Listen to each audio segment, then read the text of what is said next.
This is a Dynamite Network podcast.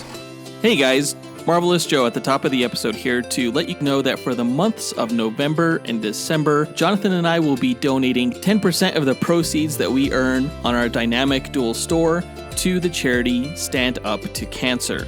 So for your holiday shopping this year, go to our website, dynamicduel.com, click on the store button, and check out the wide offering of products that we have available for you guys, from apparel to accessories and even stickers. The week before and after Black Friday, we will be providing you guys a 10% off discount code, and if you're a patron of ours, right away we'll be giving you 15% off anything in the store for the next 2 months. Also, make sure to check back each week as we will be updating our store with new and exciting products for you guys to explore and enjoy. Again, for the months of November and December, we'll be donating 10% of our proceeds to Stand Up to Cancer. So support the podcast, support a great cause, and get some cool merch for yourself, your friends, or your family this holiday season. On with the show.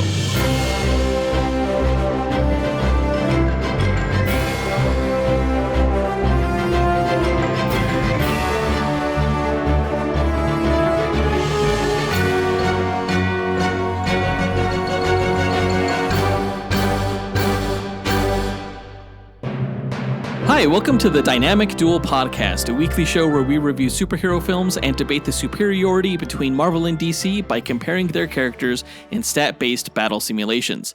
I'm Marvelous Joe. And I'm his twin brother, Johnny DC. And this is a big episode. In tie-in to our previous review of Venom: The Last Dance, we're going to be finding out who would win in a fight between White Lantern, Kyle Rayner, and Knull, the Eldritch God of Darkness. This is going to be a really fun episode because basically Knull's going to wipe the floor with White Lantern, and it's going to be enjoyable for me to witness that. So both of these characters are insanely powerful, but if you think Knull is more powerful than the White Lantern Kyle Rayner, I don't know what to say. Cocaine's a hell of a drug. Well, we'll find out later on this episode, guys. Really excited for it. Before we get into the duel, though, we're going to break down the latest comic book movie news to come out this past week, including just one news item, actually. It was the new release dates that were announced in the Marvel Studios 2025 look-ahead sizzle reel. Yeah, there were some DC casting news announcements, but it was really for unrecognizable actors in lesser roles. So it was hard to get excited about. I find it hard to get excited about most DC things, so I totally see where you're coming from. You are sassy this episode. I think it almost comes from some like insecurity they're having about the matchup later on. It's got to be. Nah, I just had a lot of sugar this morning, so... Halloween candy. Yeah, exactly. As always, guys, we list our segment times in our episode description, so feel free to check out the show notes if you want to skip ahead to a particular topic. Our artificially intelligent duel simulator, AJ9K, has a quick message for our listeners, so listen up. Why, hello there. Do you want even more from this podcast? Then become a part of the Dynamic Duel community on Patreon, where you can choose from 3 tiers.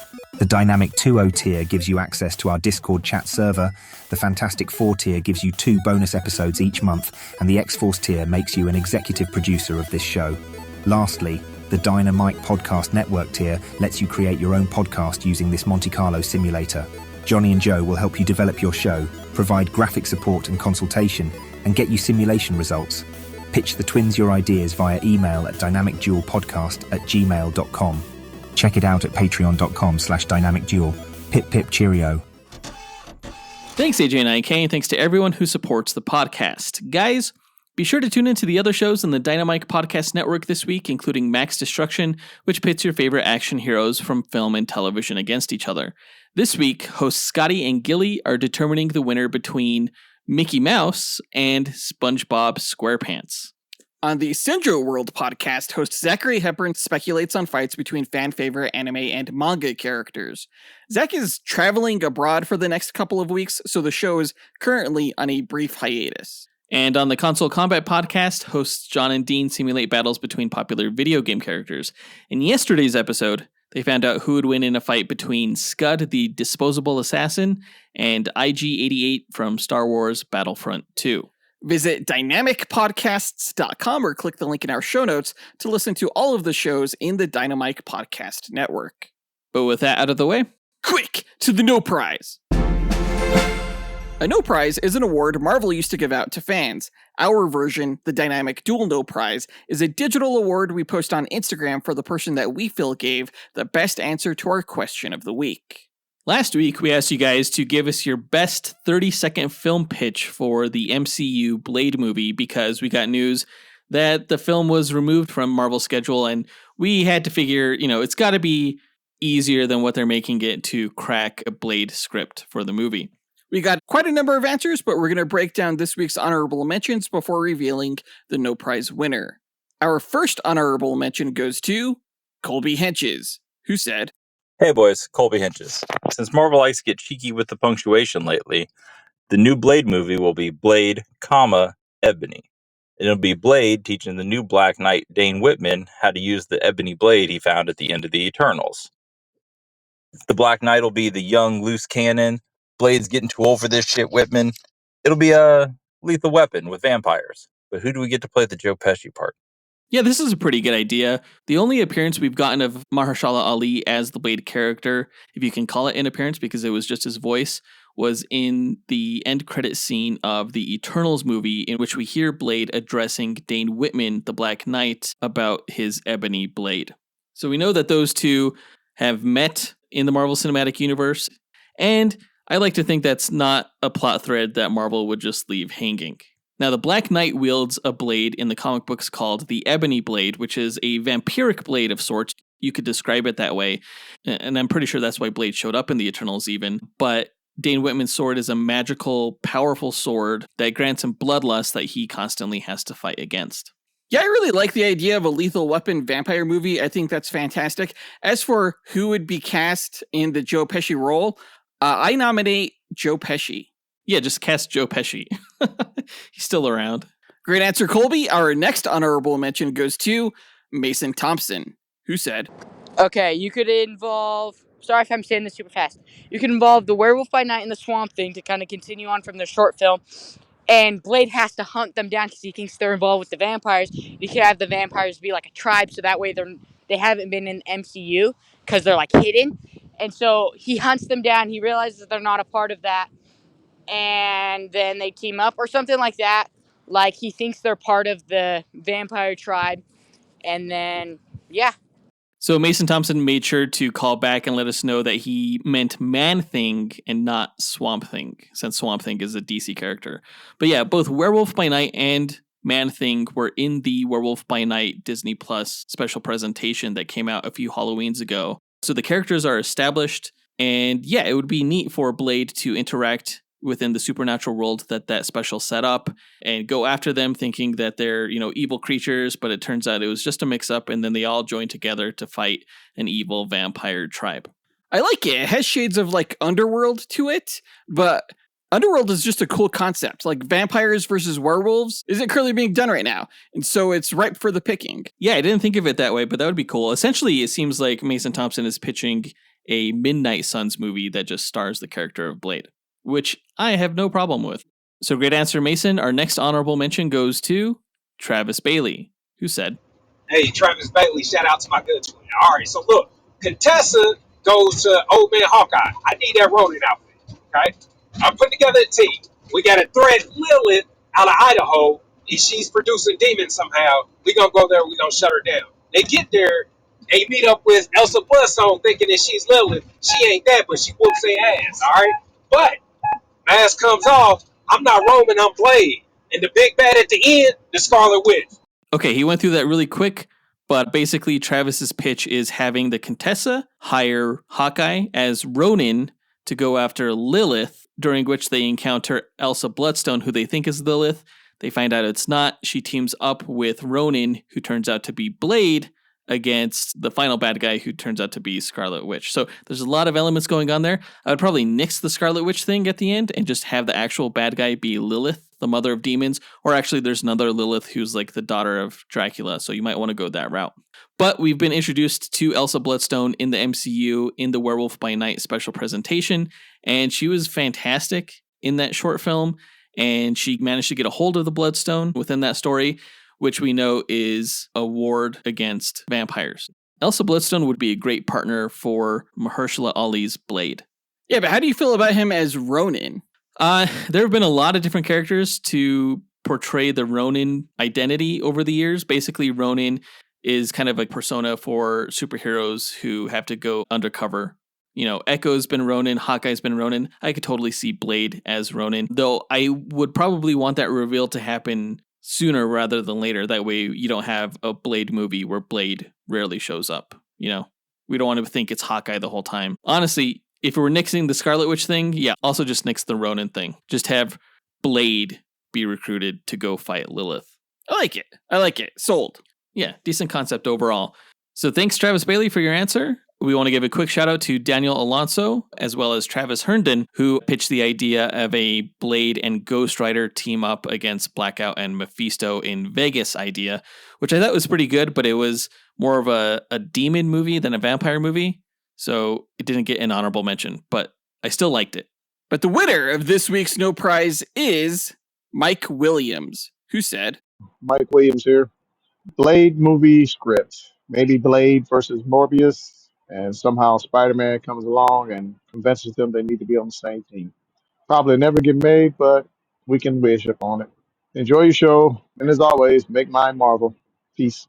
Yeah, if any Blade movie was to get made in an ideal world where, the rights to these characters wasn't all jumbled, we would get a Blade versus Morbius film, right?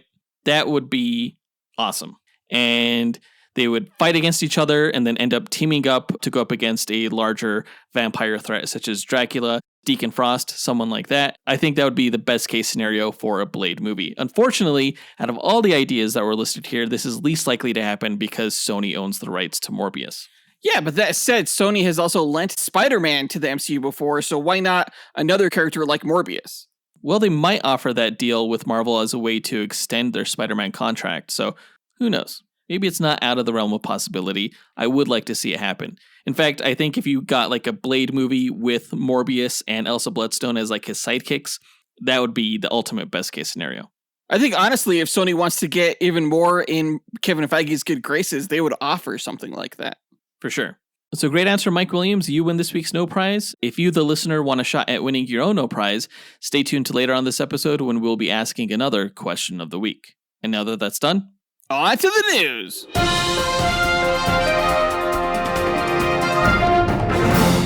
All right, this past week we got a look-ahead sizzle reel video from Marvel Studios that details their upcoming projects on Disney+. And we got a lot of new release dates that we previously didn't know before, basically a reveal of what's coming out later this year and in 2025. There's a lot of great stuff, a lot of new footage that was introduced within the sizzle reel, including a look at Daredevil Born Again, where we got to see the fucking kick-ass action that's going to be in this show. It looks like it's going to continue carrying the torch that the show had on Netflix in terms of its just gritty, hardcore, rough and tumble action fights. We got to see Daredevil fighting characters like Muse and the Punisher. It all looks so damn fantastic, and I really can't wait for this show to come out. We previously already got a release date for Daredevil Born Again, but it reiterated that the show will be debuting on March 4th, 2025. Yeah, I cannot wait. Everything that comes out for the show just gets me excited for it. It's going to be awesome. The next show we got to look at was Your Friendly Neighborhood Spider-Man, which is an animated series that's coming out on Disney+. It takes place in kind of an alternate timeline wherein we get a look at Peter Parker's early days as the web-slinging hero, where he doesn't quite have his costume nailed down yet. But what was interesting was that it was revealed that Peter Parker's mentor in this timeline is Norman Osborn, not Tony Stark. So we're going to see how that influence affects him as a character. That's weird. I didn't know it was an alternate timeline. Why would they do that? I don't know. Initially, the premise of the show was going to be a look at Peter Parker's origin because we never really got that in the MCU. He was already established in the Captain America Civil War movie as a full-fledged superhero when he was recruited by Tony Stark. And I thought we were going to get to see his early adventures as the hero, how he decided to become the hero and everything like that. But just knowing that this isn't like Sacred Timeline Peter Parker kind of bums me out. I don't even want to see it now. I know this has kind of become my least anticipated show for 2025, but we will be reviewing it. It actually is going to debut on the Disney Plus television platform on January 29th. So pretty soon here, actually. The animation looks pretty good. I'll give it that. It looks like straight out of a Steve Ditko comic, but the 3D element is pretty nice considering it's computer animated. Not quite stylistic on the same level as the Spider-Verse, but like really no animation can even approach that franchise. I'm pretty sure Peter Parker kills a kid by slamming a brick into his head. Well, we will find out if that kid deserved it or not. Whoa. But moving on to Ironheart, we learned that live action series is going to debut on Disney Plus on June 24th, so during the summertime. But we got a cool look at Riri Williams' suit as she's building it. It looks pretty damn badass. And we also got a look at the hood within the sizzle reel, which if you didn't see the leaked D23 footage, this is probably your first looks at these characters. I wasn't excited for this show at all, but I gotta say, the footage from it looks really damn good. Yeah, it looks pretty compelling, honestly. I'm not a huge fan of Dominique Thorne's Riri Williams because she didn't impress me in Black Panther Wakanda Forever, but the show does look pretty dang good. Next up in the sizzle reel was What If Season 3, which is coming like really fucking soon. I had no idea earlier, but the show is actually debuting this year on December 22nd with a new episode coming out each day after it debuts. So we're probably going to get the show in its entirety before the start of the new year. We got some pretty cool shots, like a Western type tale. There was a fucking Transformers version of Captain America, which I am like super excited by. That'll be really cool. I mean, the What If series is just pretty damn good, especially season 2. I really like season 2 of What If. I thought it was better than season 1. So I'm really looking forward to season 3 and seeing what they do there. Yeah, and it looks like What If is getting its first spin-off series in Marvel Zombies. Right, yeah, we got our first look at that show, which is going to be TVMA on the Disney Plus platform. We got a brief look at the Marvel Zombies universe in the first season of What If, but they're going to continue that story within this Marvel Zombies animated series, which is going to come out in time for Halloween next year in October 2025. The animation looks spot on. There's a shot here where we see a bunch of people falling off a building, and it reminds me a lot of World War Z, and I'm super pumped for this show, I got to tell you. I think the biggest surprise out of this sizzle reel that came out was our first look at Wonder Man, which is a television show starring Yahya Abdul-Mateen II, who is no stranger to comic book shows and movies. Here he is playing Simon Williams, who is the character of Wonder Man, a superhero who's also an actor. And it looks like the television show is really leaning into that aspect of the character and kind of sending up, Hollywood tropes and things like that. It kind of seems like he is a guy who has superpowers, who is auditioning for a role called Wonder Man, and through the course of the show, he actually becomes that hero. We see him being mentored by Trevor Slattery, who is played by Ben Kingsley, who infamously was the guy behind the Mandarin in Iron Man 3 and was great comedic relief in the Shang-Chi film. I'm not a huge fan of Trevor Slattery. I'll just never forgive what Iron Man 3 did with the character of the Mandarin, but since Shang-Chi was able to kind of salvage that character and that concept, it's kind of interesting to see what's going on with Wonder Man. And honestly, I'm curious. It has piqued my curiosity, we'll say. I feel like Trevor Slattery was redeemed in Shang-Chi, especially because the real Mandarin ended up being way cooler than anything Iron Man 3 could have imagined. I don't love the idea that he's acting as a character called Wonder Man. The whole thing is just kind of confusing, but honestly, Trevor Slattery was the most interesting thing about this footage to me. Yeah, that show's not going to come out, though, until next December, so around Christmas time, 2025. The next show that we got a look at in the sizzle reel is Eyes of Wakanda, which looks like an amazing animated series where we get a look at the Black Panthers of the past in Wakanda's history.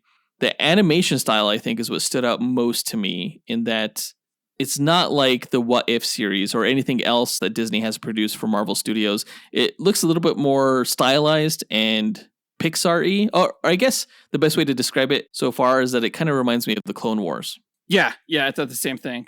But like with a whole lot more money put into its budget. Eyes of Wakanda is going to come out in August of next year. Can't wait to see more on that show. Yeah, I'm really intrigued by it. Honestly, I think for a lot of these shows, I kept repeating myself saying that like I'm super pumped to see it, but it's true. There's a lot of good stuff here coming out from Marvel at the end of this year and throughout 2025. So this trailer just got me super pumped, totally aboard the hype train for what's coming out on Disney Plus. And I know that like Marvel said that they were going to start winding down the quantity of their projects and really focus on the quality. But it seems like we quite have not reached that point because there's a shit ton coming out in 2025, man. But speaking of all the shit that's coming out, that brings us to our question of the week. I didn't mean like shit. I was like stuff. There's a lot of stuff. Yeah, a lot of shit. Oh, God. Out of Marvel Television's upcoming projects revealed in the sizzle reel, which one gets you the most excited and why? Yeah, I'm particularly interested in the projects that you weren't as excited in until you saw this sizzle reel, and then it got you like super pumped. So record your answer at dynamicduel.com by clicking on the red microphone button in the bottom right-hand corner of the screen, which will prompt you to leave us a voicemail. Your message could be up to 30 seconds long, and don't forget to leave your name in case we include you on the podcast. We'll pick our favorite answer and award that person a Dynamic Duel No Prize that we'll post to Instagram. Be sure to answer before November 9th.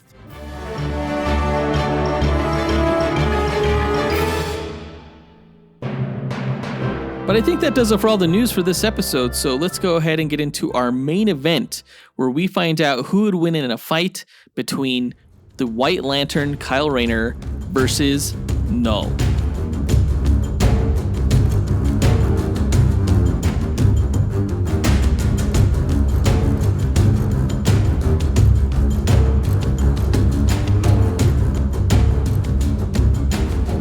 Alright, White Lantern versus Knull. Now, these two characters are heavy hitters, if I do say so myself. Basically, they're on the same level as like Galactus and Spectre. This is that kind of matchup. These guys are just off the charts. Yeah, White Lantern Kyle Rayner is the culmination of all the different multicolored energies of light in the universe, and Knull is a primordial deity, really, of darkness. They both have really badass weapons. Kyle Rayner wields the White Lantern Power Ring. Knull wields All Black the Necro Sword, and each of them can use their weapons to produce constructs out of their respective element of light or darkness. I'm really excited to be doing a duel episode with Kyle Rayner. He was the Green Lantern that was around when I first started reading comic books, so he's near and dear to my heart. He's known as being the most creative of the Green Lanterns. Yeah, we've done a lot of Green Lantern episodes so far, like against Nova, against Beta Ray Bill, against Quasar, but this will be the toughest battle yet for a Green Lantern. I just don't see how you stand a chance. That being said, I don't know a lot about White Lantern, so let's go ahead and break down the characters' histories and abilities. But first, to explain the methodology behind our duels, let's go to our sentient duel simulator, Alfred Jarvis 9000. AJ9K, tell our listeners how you go about determining a winner in our duel matchups. Yes, of course, sir. The way I determine a winner between the contestants is by running 1,000 Monte Carlo simulations using the character's statistics. A Monte Carlo simulation is a probabilistic model used to determine outcomes through random sampling. In this case, I randomize the statistics along a normal distribution as a way to simulate the many variables that can occur during battle. The stat parameters are based on the official Marvel power grid, from which the DC character's statistics are extrapolated. Additional stat categories are included such as range, damage potential, versatility, and perception in order to create a more detailed and accurate simulation.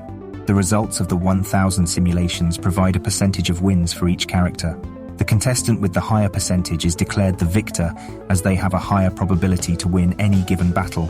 In an equitable pairing, neither character should win 100% of the matches. The comic book stories have shown that there's even a way for Batman to defeat Superman, so the confidence rate of my method falls in line with the precedents that have been established in the source material. My mathematical simulations are without subjectivity or bias. Feats are not the sole consideration, nor are fan votes tabulated for determination of the winner. Thanks, AJ9K. Before we run the simulations, though, we like to break down each character's histories and abilities before improvising a scenario on how we imagine one of the 1,000 simulations would play out beat for beat. And I think it's my turn to go first with the Marvel character's backstory, so let me go ahead and tell you all about Knull. In a cosmic cycle of death and rebirth, the Marvel Universe expands from a cosmic singularity over billions of years until it collapses in on itself to give birth to a new reality. Knull, the primordial god of darkness, was born of the void in the aftermath of the Marvel Multiverse's 6th iteration. Content in his dark realm, Knull drifted through eternity, untouched by purpose, until the Celestials intruded, igniting the 7th iteration of existence with their light of creation. This light, destined to shape a new universe, pierced Knull's realm of darkness, forcing him from solitude. With a hatred of this invading brightness, Knull resisted when the Celestials offered him a cosmic role to serve as the counterpart to the Beyonders, known as the King in Black.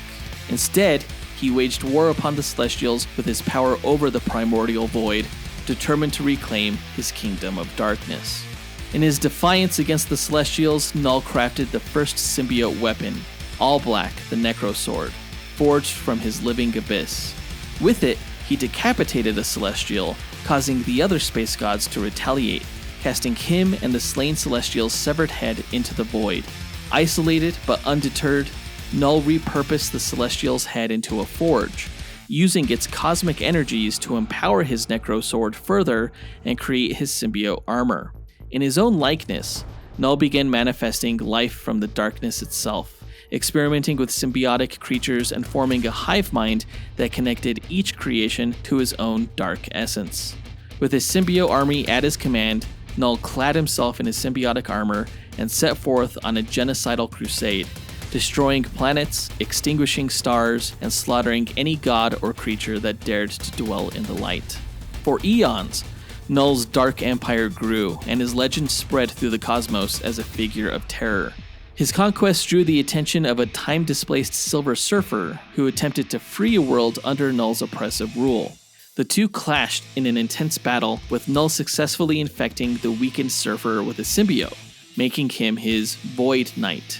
Despite the setback, the Silver Surfer was freed by Ego the Living Planet and used the last of his power cosmic to conjure a star, the blinding force of which hurled Knull across the cosmos, temporarily halting his rampage.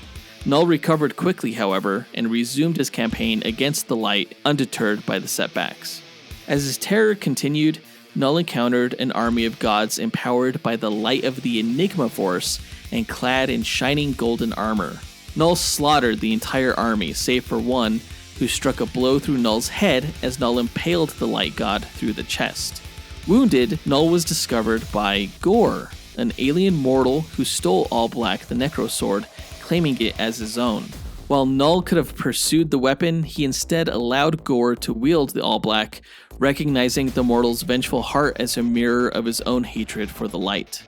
As Knull recovered from his battle with the light gods, he observed Gore's bloody rampage across the stars and took satisfaction in the devastation wrought by his former blade, knowing that his influence had once again seeped into the cosmos, spreading death in his stead. Knull's reign resumed and endured until an ill-fated invasion of Earth during the Middle Ages. One of his most terrifying creations, a symbiote dragon named Grendel, arrived on the planet attempting to subjugate its people. However, the young thunder god Thor rose to defend Earth, striking down the Grendel with a lightning-charged blow. Thor's divine lightning energy shattered Knull's connection to his entire symbiote hive, scattering his creations across the universe and fracturing his control over them. Free from Knull's influence, the symbiotes began bonding with new hosts, discovering the beauty and honor in light and life. Resentful of their god's tyranny, the symbiotes united and turned against him, binding him within a prison formed from their own bodies, an artificial planet they called Clintar, which translates to cage in their language. Though locked away, Knull's dark will was not yet broken. In the centuries that followed, he subtly influenced symbiote hosts and sent visions to the Church of the New Darkness, a cult composed of the few who still remembered and revered his legend from the Middle Ages. His presence began to stir when the international espionage organization S.H.I.E.L.D. unearthed the remnants of Grendel in modern times, using its symbiote essence to create super soldiers during the Vietnam War, including one Commander Rex Strickland, who was codenamed Tyrannosaurus Rex. S.H.I.E.L.D.'s project reawakened Knull's psychic link to the symbiotes, allowing him to exert control over some of the soldiers, sparking conflict with a new generation of heroes, including Eddie Brock, the host of the Venom symbiote, whom you can learn more about in our Clayface vs. Venom Duel episode. Brock's battle with the Grendel and subsequent entanglement with Knull's cult followers only strengthened the symbiote god's hold over his long-lost creations. Through a twisted ritual involving carnage, Knull's followers resurrected Cletus Cassidy, granting him godlike power with Knull's influence. Together, Carnage and Knull sought to collect parts of the Codex, which was a residual trace of the hive mind left by symbiotes in their former hosts. By gathering the Codex, they hoped to break the bonds of Clintar and release Knull once more. You can learn more about Carnage in his duel against Lobo. Carnage's bloody rampage for the Codex brought Knull ever closer to freedom, culminating in a showdown with Venom that left Knull completely reawakened. Breaking free of Clintar, he reassembled its fragmented symbiotes into a horde of dragons and set off on a new campaign of terror, determined to claim Earth and crush the light it represented. After reclaiming All Black the Necrosword, he cut a path of destruction across the cosmos, resuming his cosmic slaughter, conquering countless planets, and even corrupting and assimilating celestial gods into his army. Arriving in Earth's orbit, Knull set his sights on its mightiest heroes, brutally ripping the Sentry in half and incorporating the dark energy of the hero's void persona into himself. Covering Earth in a sphere of living darkness, Knull imprisoned or corrupted heroes in a massive offensive, seeking out Eddie Brock's young son, Dylan. Before the child was born, Dylan was influenced in the womb by the Codex of Anne Wang, his mother, who had once bonded with the Venom symbiote as She-Venom, granting the child powers capable of countering Knull and the symbiotes. Though Thor tried to stop Knull by using his divine lightning as he had once done against Grendel centuries ago, Knull himself proved too powerful and unleashed his full might by sending his symbiote-controlled Celestials into battle, overpowering the Thunder God. At the height of Knull's invasion, the Silver Surfer came to Earth to help fight his former foe, yet he was also overpowered. When all seemed lost, Eddie Brock and Venom were chosen as the avatar of the Enigma Force, temporarily becoming the hero known as Captain Universe. Empowered by this opposite force, Venom gained the cosmic power to confront Knull directly. In that confrontation, Brock formed a battle axe merged from Thor's hammer Mjolnir and the Silver Surfer's surfboard, and launched an assault that stripped Knull of his symbiotic armor, leaving him vulnerable. With Knull weakened, Venom carried the Dark Lord of the Abyss into the sun, using the Unipower to destroy him in an eruption of light. With Knull's death, the symbiote hive mind found liberation, and Venom was renamed the new King in Black, guiding the symbiotes toward a new legacy of protection instead of conquest. In his final words, Knull cursed Venom, insisting that his darkness would one day return, and in fact, his consciousness lived on, hidden as a codex within the symbiote hive mind. Powers-wise, Knull, as a primordial entity of darkness, has power beyond most other Marvel characters. He can generate and manipulate the eldritch void that he calls the Living Abyss. With it, he can control a parasitic darkness that can enslave beings as powerful as Celestials and the Silver Surfer. From it, he can also create living creatures of darkness, primarily dragons and symbiotes, some of which, like Grendel, are powerful enough to destroy whole cities. Knull can also use the Living Abyss to create weapons and armor, such as his nearly indestructible symbiote armor that he can reshape on his body to form things like a helmet, or a cape, or a pair of dragon wings. He used the darkness to forge All Black the Necrosword, which was strong enough to kill a host of godlike beings, including decapitating a Celestial, whose cosmic power he infused into the sword. All Black can fire dark energy, create dark tendrils, and even shapeshift its form. Knull is immensely strong, with beyond Class 100 level strength. He is durable enough to withstand celestial attacks, and has a regenerative healing factor derived from his Living Abyss.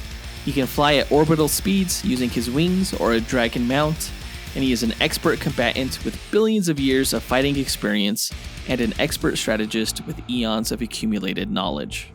And that's Knull. So what you're telling me is that his weakness is light. What I'm telling you is that even though his weakness is light, he has extinguished stars, he has killed light gods, and he will straight up murder Kyle Rayner's ass and put him in a fridge, just like his girlfriend. Too soon. Too soon! No, Knull sounds pretty cool. I didn't know his Necrosword was imbued with cosmic energy. That's wild. Yeah, with the energy of a Celestial. What's the cooler sword? The Necrosword or Excelsior? Oh, Hulkling's sword? Yeah. By far, the Necrosword. By far. Yeah.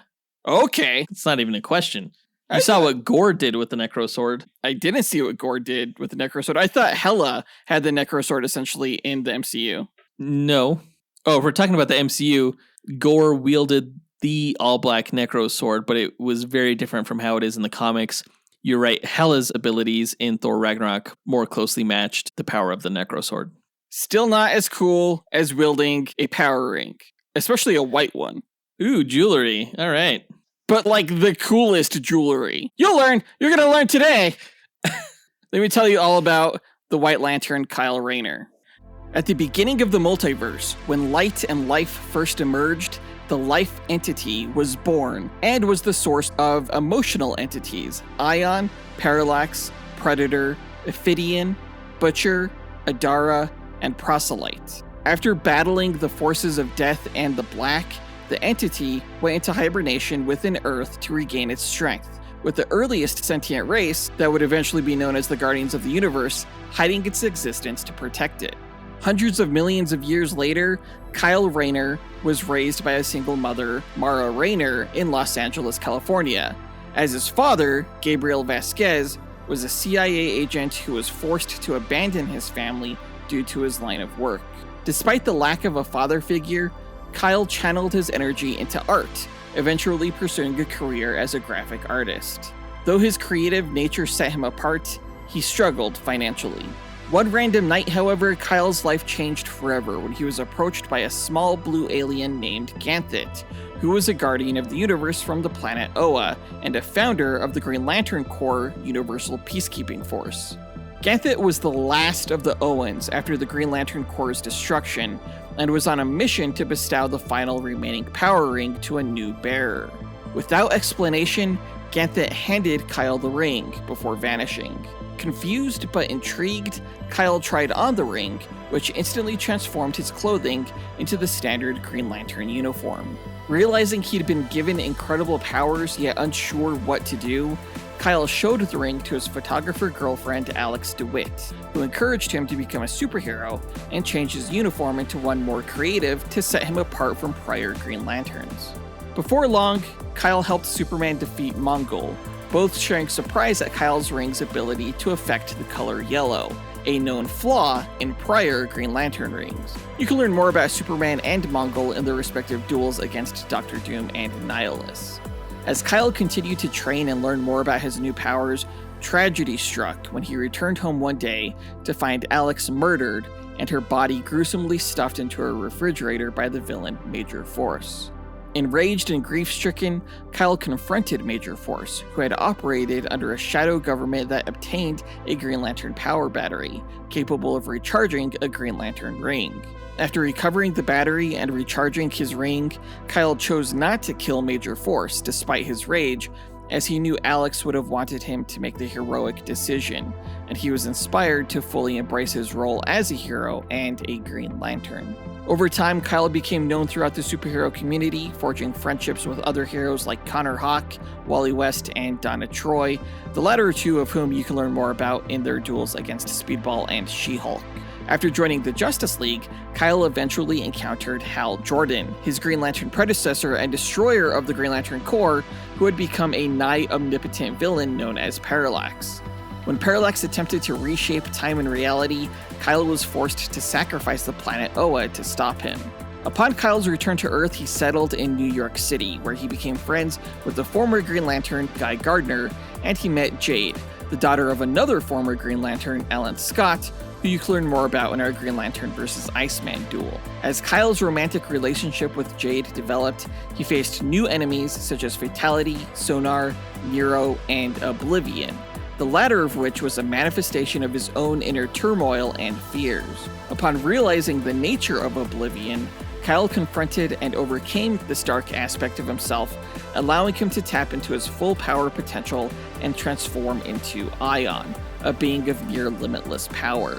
As Ion, Kyle was able to cure the former Green Lantern John Stewart's paralysis and even restore the planet Oa and the Guardians of the Universe. In a selfless act, Kyle sacrificed the last of his omnipotence to reignite Oa's central power battery, allowing for the recreation of the Green Lantern Corps and earning him the honorary title of Torchbearer, in recognition of his dedication to the Green Lantern mission and legacy. When Kyle was led to believe that Major Force killed his mother, Mara, Kyle decapitated the villain before flinging his head into space.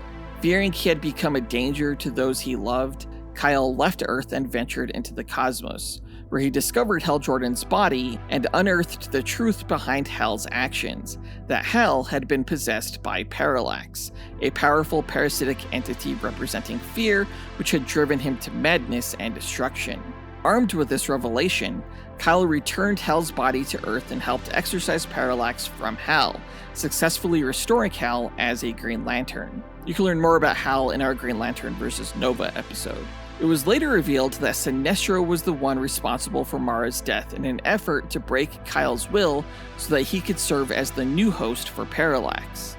Though Kyle became Parallax for a time, he was able to break free of the entity's control with the help from Hal Jordan, and he was later inducted into the Green Lantern Corps' Honor Guard, where he developed a relationship with Sinestro's daughter and fellow Green Lantern, Soranik Natu. During the events of Blackest Night, when the dead across the universe were resurrected as Black Lanterns, Kyle sacrificed his life to protect his fellow Green Lanterns. As Black Rings attempted to turn Kyle into a Black Lantern, members of the Indigo Tribe and Star Sapphires intervened and managed to bring Kyle back to life. After facing a resurrected Black Lantern version of his former lover, Alex, Kyle and the other Green Lanterns managed to repel the Black Lantern army and defeat its leader, Nekron, the personification of death, when Sinestro managed to awaken and bond with the life entity within the Earth, becoming a White Lantern. You can learn more about Sinestro in our Sinestro vs. Magneto Duel episode. When a rogue Owen known as Corona trapped Parallax within the Green Lantern Central Power Battery, allowing him to take control of the Green Lantern Corps, Kyle became a Blue Lantern for a time. In the altered reality following Flashpoint, Kyle was chosen to wield power rings from each color of the emotional spectrum, including Red Rage, Orange Avarice, Yellow Fear, Green Willpower, Blue Hope, Indigo Compassion, and Violet Love, resulting in his transformation into a White Lantern. With each ring, Kyle underwent intensive training, mastering the abilities of each color, a journey that eventually led him to wield the White Light of Life, enabling him to tap into every emotion and power associated with the spectrum. As a White Lantern, Kyle faced unprecedented threats, including the rise of the Third Army, a force created by the Guardians to replace the Green Lantern Corps. With the Third Army's ability to infect and transform others into soulless soldiers for the Guardians, Kyle worked alongside other Lanterns to destroy the Third Army and stop the Guardians. During this period, Kyle became instrumental in the battle against Relic, a scientist from a previous universe who sought to drain the emotional spectrum's energy, believing that its depletion was inevitable. Kyle and other Lanterns attempted to stop Relic, but his knowledge of the spectrum's mechanics made him a formidable opponent. Relic's attack led Kyle to confront the Source Wall, a boundary at the edge of the universe.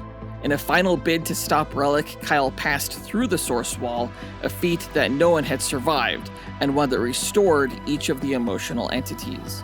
Although the universe believed him dead, Kyle eventually re-emerged from the other side, forever changed by the experience and equipped with new cosmic insights. Upon his return, Kyle's powers as a White Lantern grew, allowing him to wield life energy at an unparalleled level. His unique role drew the attention of the New Gods, led by Highfather, who sought to harness the life equation now within Kyle to create a weapon that would kill Darkseid. Highfather manipulated Kyle in an attempt to forcefully sever his connection to the White Lantern ring and extract the life equation. Kyle resisted, however, and ultimately joined forces with other Lanterns and allies to prevent Highfather's plans, as it would have resulted in the deaths of billions. Realizing that his power could easily become a target, Kyle made the difficult decision to distribute the white light among a select group, forming a small White Lantern Corps dedicated to safeguarding life. Kyle's duties as a White Lantern extended beyond traditional heroics. He used his power to heal and rebuild worlds devastated by conflict, guiding civilizations in need and providing them with the means to prosper. His new status also introduced him to beings across the universe who sought the White Lantern's influence, from the Guardians to cosmic entities intrigued by his ability to channel life itself. This journey taught Kyle a new level of responsibility as he grappled with the implications of holding the life equation and the ethical dilemmas it posed. Balancing the interests of various cosmic powers, Kyle carefully navigated his position as a force of creation, ensuring that his actions served the greater good. After helping the Omega Men overthrow the tyrannical rulers of the Vega system, Kyle was summoned by some of his own allies to help resurrect Hal Jordan, who had died. Successfully doing so, Kyle then attempted to resurrect the entirety of the Blue Lantern Corps, the strain of which split his white light into individual colors, and Kyle returned to being a Green Lantern once again. But for this match, Kyle will luckily be in full-on White Lantern mode, as he's one of the few beings in existence capable of wielding each color of the emotional power spectrum in DC Comics.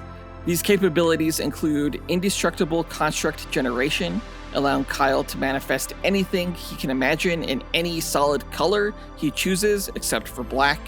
He could also detect and instill emotions in others, as well as fly, teleport himself and others across the universe, see others' memories, and heal himself and others even from fatal wounds. And unlike other power rings, his ring requires no charge as long as he's cultivating life with it. And that's Kyle Rayner. Well, trust me, Kyle Rayner will not be cultivating any sort of life while in battle against Knull, the King in Black. All he's going to be doing is fighting, so I feel like he's just going to run out of energy eventually. Yeah, no, that's not going to happen. Especially when Kyle Rayner is just going to make short work of Knull. Oh, you think so, huh? I do, in fact. Well, let's find out then. All right. Come at me, bro.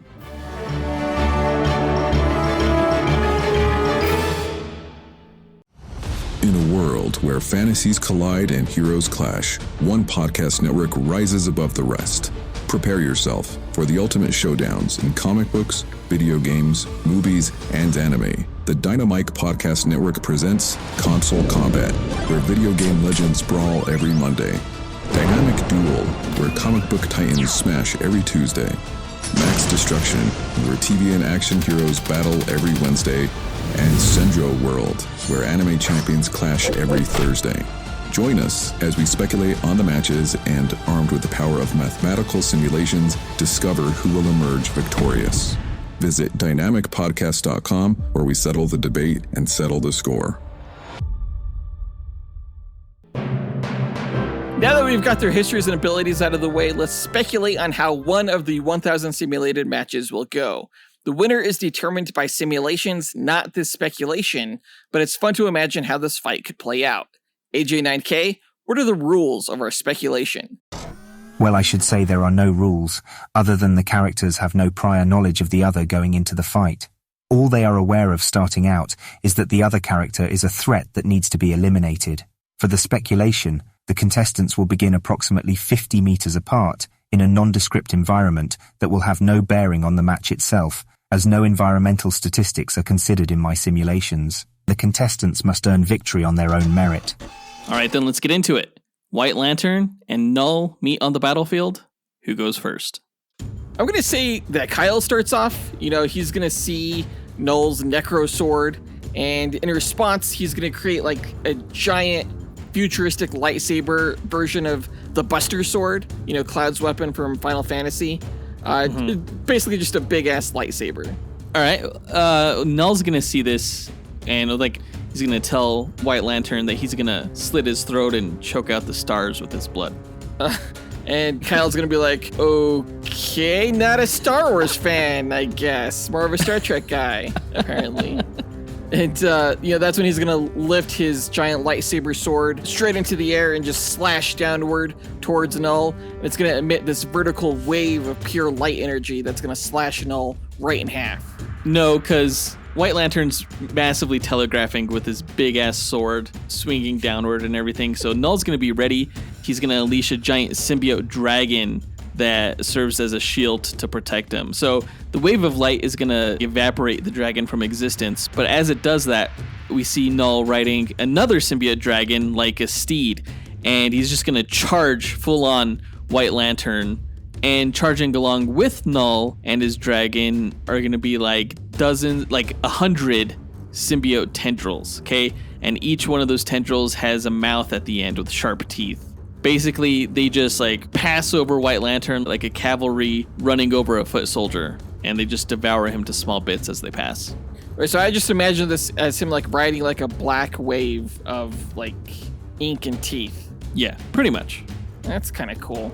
But I'm gonna say when Kyle sees Knull charging at him like a lancer, he's gonna create a massive energy cannon in the shape of like a lion mech robot that shoots light energy from its mouth. And he's gonna blast Knull and his dragon with this white hot energy beam. And alongside Kyle are gonna be 4 other mech lions, which are focused on shooting down all of the individual symbiote tendrils. All right, the lion cannon destroys the symbiote dragon, but Knull's gonna leap off of it in time to avoid the blast himself. And from his symbiote armor, he's gonna sprout giant dragon wings of his own, and he's gonna just continue on, swooping in and ramming his necro sword through White Lantern, impaling him like Vlad the Impaler. All right, so Kyle, I guess he gets impaled through his chest, but that's when a spinning energy saw blade just comes down and slices the necro sword blade off like at the hilt. And while it spins through the air around Knull, just carving chunks of his armor off, Kyle's gonna pull the necro blade out of his chest and just overload it with white light until it vanishes. And then he's gonna heal his chest wound while Knull is still distracted by the saw blade. Okay, it would take an insanely powerful attack to break the necro sword, okay? Because it's not only supremely powerful, it's also imbued with the power of a celestial. Yeah, and? I guess I'll allow it since White Lantern seems pretty powerful with his light-based attacks.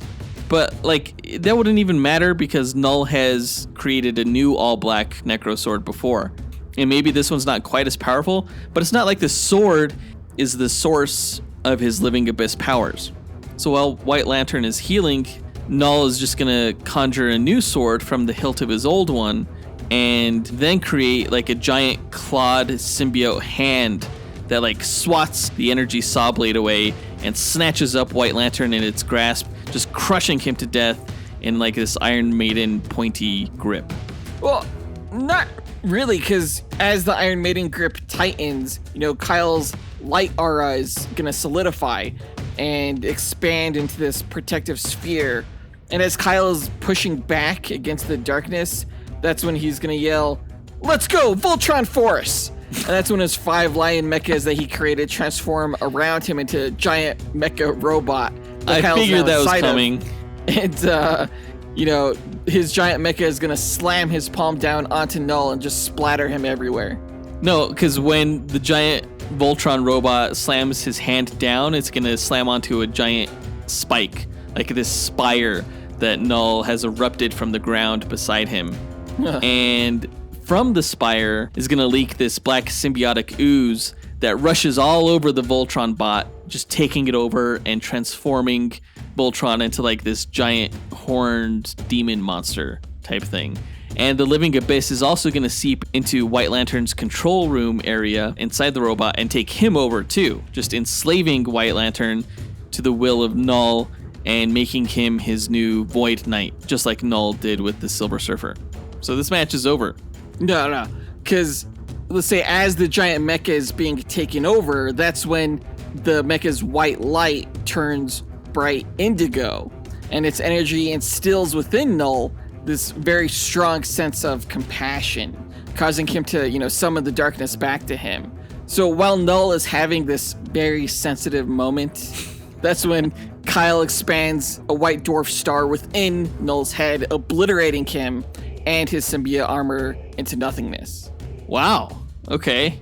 Well, anyone who's ever tried to psychically or empathically affect Knull, they're just exposed to the void that is his essence, essentially. It doesn't go well for them. They basically become catatonic. So I'm going to say that's what happens to White Lantern when he tries to manipulate Knull's emotions. But it's not like Kyle's mind is connected to his, empathic powers, his emotional influence powers. Okay. But like, even if White Lantern was successful in killing Knull with a white dwarf star inside his head, Kyle was assimilated, even if briefly, which means that he's now part of the symbiote hive mind as a codex that Knull's consciousness can still have influence over even after his quote-unquote death. So, like, White Lantern thinks he's won, but suddenly Kyle's white ring turns black with like a red spiral on it, and he becomes a Black Lantern under Knull's control. So Knull still wins no matter what. Wait, so let me get this straight. Knull's dead, Kyle is alive, and you think Knull wins? Yes, because at the end, Knull's consciousness is in his ring, controlling him. Pretty sure that's not how this works. Knull's dead, Kyle's alive, match over. I think what you mean to say is that no matter what happens, Knull wins either way. Either White Lantern becomes assimilated, or he dies, or he comes under Knull's control. So, yeah. So many ways for Knull to win this. You're screwed. Well, let's take it to the stats then. Sure. All right. Yeah, let's input them, run the simulations, and get the results. AG9K, hit it. Inputting data, running calculations, processing results, simulations complete. This was a damn good match, you guys. Man, their stats were just so freaking powerful. I don't see how any other character would be able to go up against these guys. Both White Lantern and Knull statistically were maxed out in their durability, their strength, their damage level, their range. We did say that White Lantern was a little bit faster because he can essentially teleport across the entire universe, whereas Knull has to, travel through the universe. Yeah, we also said that White Lantern was slightly more versatile than Knull. Because the guy's, freaking White Lantern. Yeah, he does have control over the entire spectrum, whereas Knull sticks to, his living abyss and darkness motif. So he doesn't have quite as many tricks up his sleeve. But we did say that Knull was more intelligent than Kyle and a better fighter. But Kyle rated higher when it came to evasiveness because he's more prone to creating force fields. The interesting stat here I thought was perception, because White Lantern has the ability to detect emotions across the universe and hone in on them and stuff like that. But Knull is also connected to his symbiotes around the universe, so he can kind of manifest an avatar of himself through those beings that he's created. But also through the symbiote hive mind, anyone who's come into contact with a symbiote, a copy of their brain is basically uploaded to the hive mind as a codex, so he has access to all that information as well. Which is wild. Honestly, both of these characters are really cool. I feel like the White Lantern ring is the ultimate weapon in DC, and the Necro Sword is the ultimate weapon in Marvel. Again, really close matchup. I would say that the Necro Sword is probably secondary to the Infinity Gauntlet, which is the ultimate weapon in Marvel, and would totally stomp all over a White Lantern ring, but that's neither here nor there. It's also cheating. I'm talking about a real weapon, not a cheater's weapon. Okay. Oh, I could do anything. Considering all these stats, Jonathan, who do you think is going to be the winner of this match?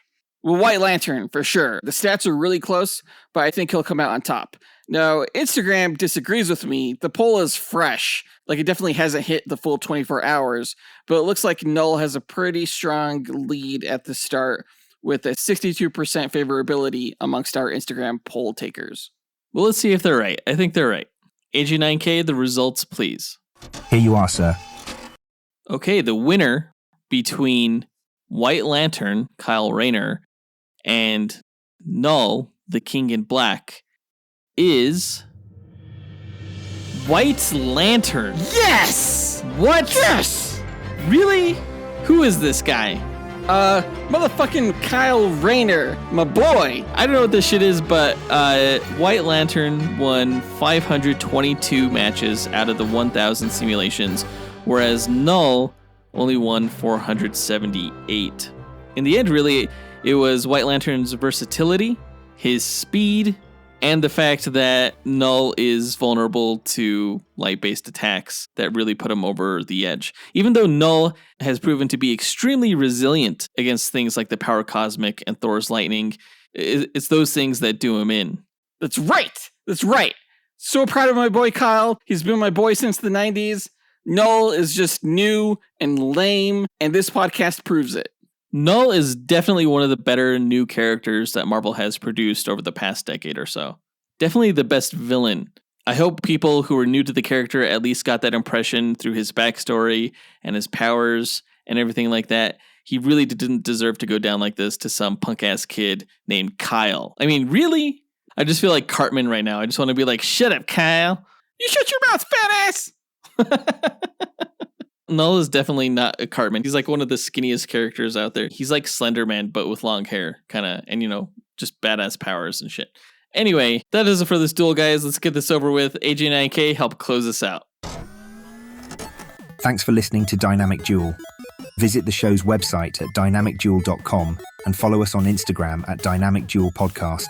You can support the show on Patreon at patreon.com/dynamicduel and joining a tier that works for you, or by rating and reviewing Dynamic Duel on Apple Podcasts, Spotify, Podchaser, or on our website. Don't forget to listen to the other shows in the Dynamite Podcast Network, including Max Destruction, Senjo World, and Console Combat. Our next episode is going to be a good one. We're going to review Agatha All Along Season 1.